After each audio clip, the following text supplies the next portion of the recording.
भगवते वासुदेवाय। श्रीमद्भागवते दशमस्कन्धे अध द्वितीयोऽध्यायः।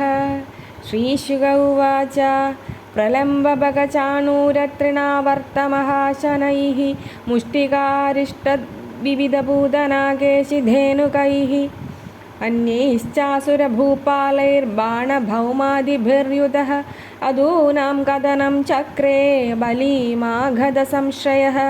ते पीडितानि विविशुः कुरु पञ्चालकेकयान् साल्वान् विदर्भान् निषधान् विदेहान् कोसलानपि।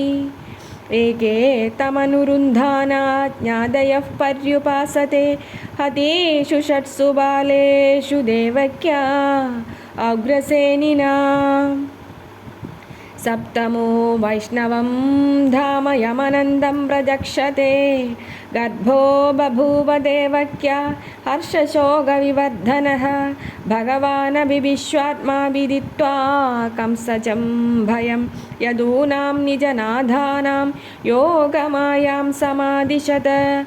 गच्छ देवि प्रजं भद्रे गोभिरलङ्कृतं रोहिणी वसुदेवस्य भार्यास्ते नन्दगोकुले।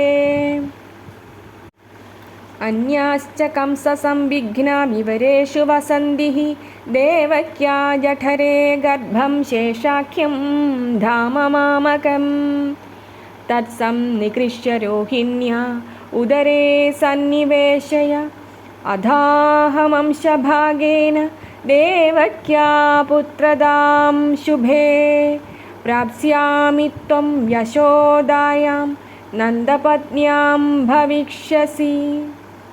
अर्चिष्यन्ति मनुष्यास्त्वां सर्वकामवरेश्वरीं धूपोपहारबलिभिः सर्वकामवरप्रदां नामधेयानि कुर्वन्ति स्थानानि च नरा भुवि दुर्गेति भद्रकाळीति विजया वैष्णवीति च कुमुदा चण्डिका कृष्णा माधवी कन्यकेति च माया नारायणीशानि शारदेत्यम्बिकेति च।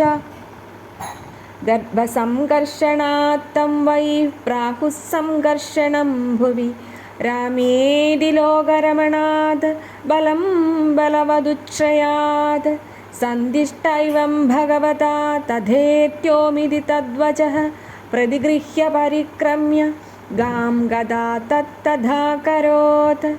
गर्भे प्रणीते देवक्या रोहिणीं योगनिद्रया अहो विस्रंसितो गर्भ इति पौरा विचुक्रुषुः। भगवानपि विश्वात्मा भक्तानामभयङ्करः आविवेशांशभागेन मन आनगदुन्दुभेः स बिभ्रत्पौरुषं धाम भ्राजमानो यथा रविः दुरासदोदिदुद्धक्षो भूतानां सम्बभूवः। तदो जगन्मङ्गलमच्युतांशं समाहितं शूरसुतेन देवी दधार सर्वात्मकमात्मभूतं काष्ठायधानन्दकरं मनस्तः। सा देवकी सर्वजगन्निवासभूतानितरां नरेजे भोजेन्द्रगेहेऽग्निशिखे वरुद्धा सरस्वती ज्ञानखले यथा सती। तां वीक्ष्य कंसः प्रभयाजितान्दरां विरोचयन्तीं भवनं शुचिस्मिताम् आहैष मे प्राणहरो हरिर्गुहां ध्रुवं श्रितो यन्न पुरेयमीदृशी। किमद्य तस्मिन् करणीयमाशु मे यदर्थतन्द्रो न विहन्ति विक्रमं स्त्रियाः स्वसुर्गुरुमत्यावधोऽयं यशश्रियं हन्त्यनुकालमायुः। स एष जीवन् खलु सम्परेतो वर्तेत योऽत्यन्तनृशंसितेन देहे मृते तं मनुजा शपन्ति गन्तातमोऽन्धं तनुमानिनो ध्रुवम्।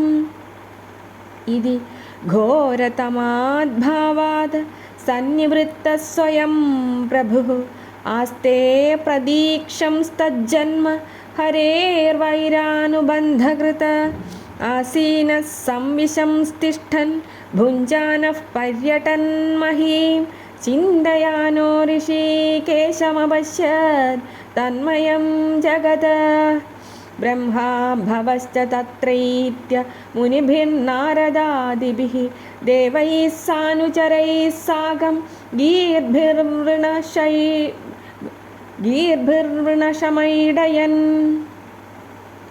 सत्यव्रतं सत्यपरं त्रिसत्यं सत्यस्य योनिं निहितं च सत्ये सत्यस्य सत्यमृतसत्यनेत्रं सत्यात्मकं त्वां शरणं प्रपन्नाः ब्रह्मा भवश्च तत्रैत्य मुनिभिर्नारदादिभिः देवैः सानुचरैः साकं गीर्भिर्वृणशमैडयन् सत्यव्रतं सत्यपरं त्रिसत्यं सत्यस्य योनिं निहितं च सत्ये सत्यस्य सत्यमृतसत्यनेत्रं सत्यात्मकं त्वां शरणं प्रपन्नाः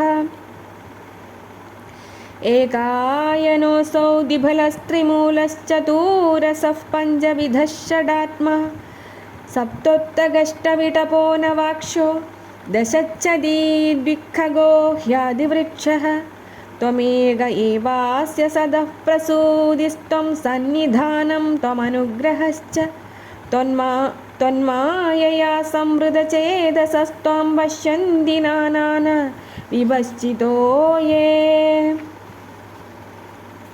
बिभर्षिरूपाण्यवबोधात्मा क्षेमाय लोकस्य चराचरस्य सत्तोपपन्नानि सुखावहानि सदामभद्राणि मुहुःखलानां त्वय्यम्बुजाक्षाखिलसत्त्वधाम्नि समाधिनावेशिजचेदसैके त्वत्पादपोतेन महत्कृतेन कुर्वन्ति गोवत्सपदं भवाब्धिं स्वयं समुत्तीर्य सुदुस्तरं द्विमद्भवार्णवं भीममदभ्रसौहृदाः भवत्पदाम्भोरुगनावमत्र ते निधाय यादाः सदनुग्रहो भवान्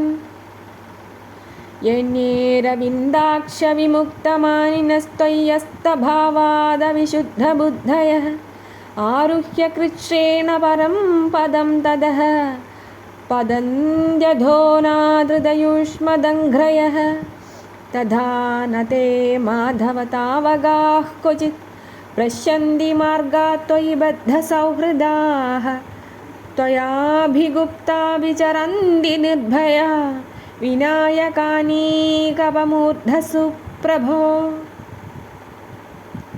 सत्त्वं विशुद्धं श्रयते भवान् स्थितौ शरीरिणां श्रेयोपायनं वपुः वेदक्रियायोगतपःसमाधिभिस्तवार्हणं येन जनः समीहते सत्त्वं न चेद्धातरिदं निजं भवेद्विज्ञानमज्ञानभिदापमार्जनं गुणप्रकाशैरनुमीयते भवान् प्रकाशते यस्य च येन वा गुणः न नामरूपे गुणजन्मकर्मभिर्निरूपितव्ये तव तस्य साक्षिणः मनोवजोभ्यामनुमेयवर्त्मनो देवक्रियायां प्रतियन्यधापिः